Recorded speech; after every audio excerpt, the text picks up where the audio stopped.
Okay, so we are at now risk handling.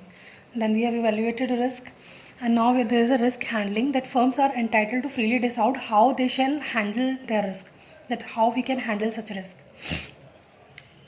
In every country, there is a governmental and official regulations governing health and safety and work like fire precaution, hygiene, environment, pollution, food, handling of dangerous substances. Means according to the company it may vary, according to the organization it may vary, according to the country also it may vary, according to the government procedure it may vary, that how they shall handle their risk. Okay, so now implementation of decisions.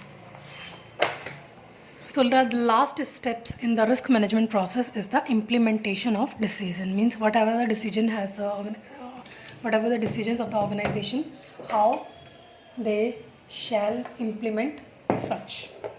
Okay, so we are doing this. So the risk management should recommend to the board or an organization various alternatives of tackling the risk after getting it approved, initiated measures to implement it. Okay, so systematic approach to risk management requires an integration of different disciplines and holistic assessment techniques. It is desirable to have a generic approach. Means it could be a generic approach, we could say, to risk assessment that avoids compartmentalization or castling of risk. How we can handle such risk? Risk can be handled broadly in 4 ways. There are 4 ways to handle such risk. How we can handle that?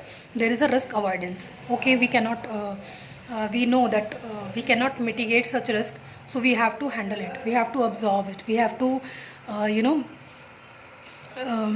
there is a rare possibility to avoid a risk completely, but a reckless situation is rare. Generally, risk avoidance is only feasible at a planning stage of an operation, that we can avoid such a type of a risk. We can avoid this risk. We will not take it. Like there is an example of risk avoidance, like we could say that if I cook a food, everyone everyone whoever takes such food will get ill through this food, so I'll not cook it first. So we are avoiding such risk. Okay, if we take a deal with such company, like if there is an organization A and there is an organization B. A know that if I deal with B, then I will definitely occur a loss. Then there is a loss. It is also a loss-making deal. So we will not deal it and deal with B, no? So we are avoiding that deal. So there is a risk avoidance. Now there is a risk reduction.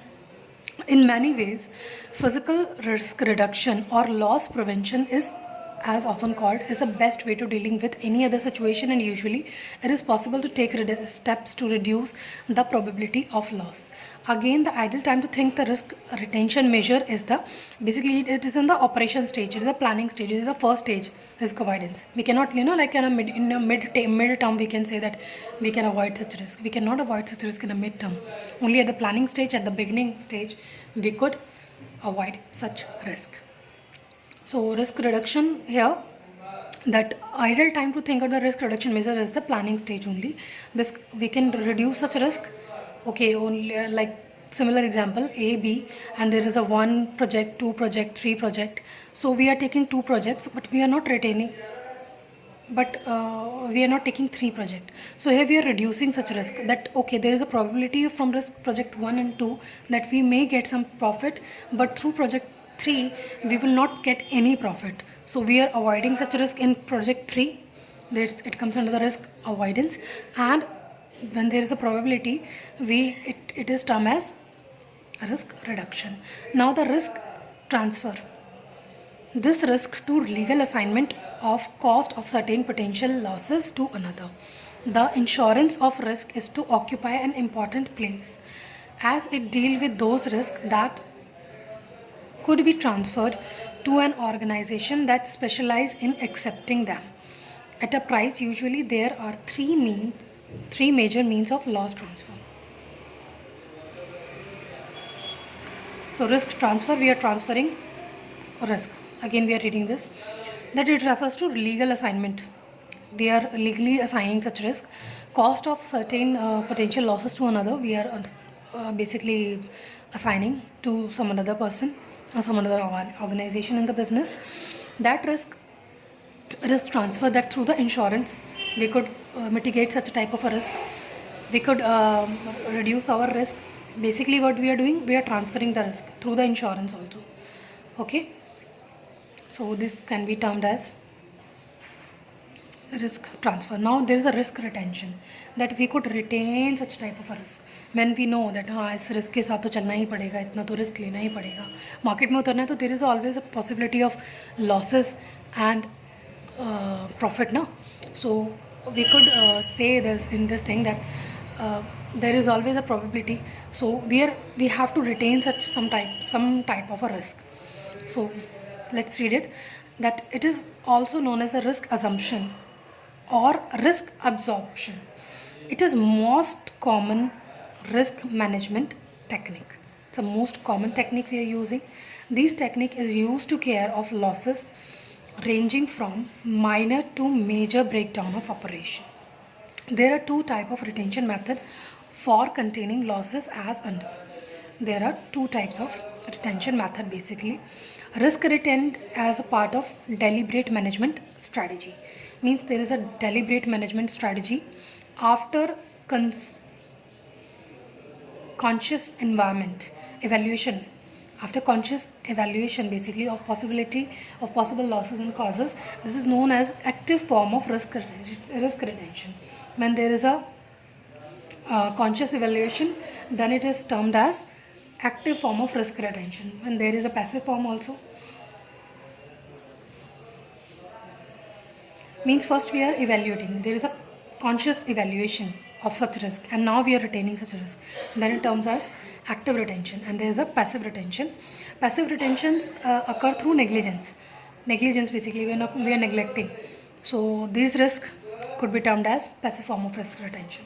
Means first we analyze, okay इतना risk तो लेना ही पड़ेगा, इतना risk तो consider करना ही पड़ेगा, and then कुछ हमने अपनी negligence की and through that we need to take such risk, then it comes under the risk retention, passive risk retention.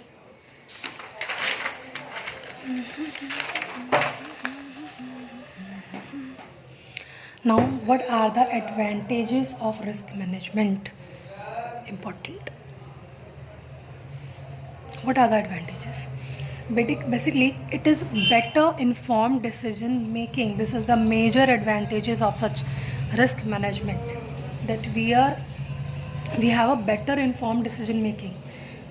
We have informed decision making. For example, in assessing new opportunities, less chances of major problems in new ongoing activities, and increased likelihood of achieving corporate objectives. What is a fraud risk management? The term fraud is generally defined in the law as intentional misrepresentation of material existing fact made by one person to another with knowledge of his falsity and for the purpose of inducing the person to act and upon which the other person relies with resulting injury or damage. So again we are going to the topic, that what are the advantages? It is better informed decision making. We could make a better informed decision. Now there is a less chances of major problems. You have a less chances. There is an increased likelihood of achieving corporate. There is a lot of disturbance.